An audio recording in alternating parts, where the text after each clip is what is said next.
The Society of Professional Journalists, SPJ, is in Ukraine, re-equipping local Ukrainian reporters whose gear was damaged or lost during the ongoing Russian invasion. The scale of the war is huge. The country is huge. Ukrainian journalists travel with their equipment across the country. They work long shifts under fire. And this equipment is breaking down. It just goes out of order and it puts the community of the journalists into risk. On this trip, we want to help as many different people as possible.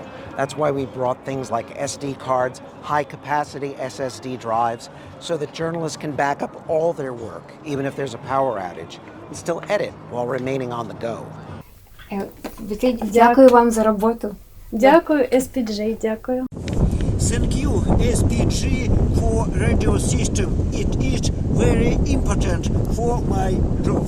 It's great that SPJ donated some equipment for Ukrainian journalists. Many thanks for international solidarity, for journalist solidarity, because it's important to feel that we are not alone in these conditions. Do you know about how many of your journalists are being held by Russians, and are they being held in Russia proper or in occupied territory? For this moment, about 24 journalists are detained or arrested by Russians in Ukraine, Crimea, and newly occupied territories. We can speak about terrible situation in the occupied territories where Russians took hostages.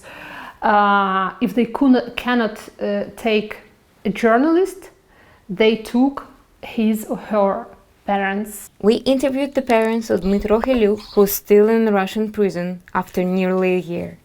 Нашого сина захопили в полон. Вони знали, видно, що він журналіст.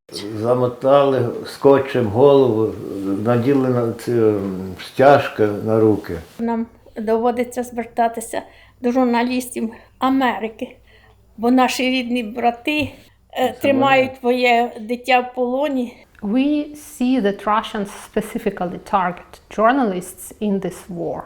Just a month ago, a journalist was killed in Kherson Oblast by a Russian sniper who just shot into his chest. And there was a press jacket with a very clear inscription. This case already went to the International Criminal Court in Hague.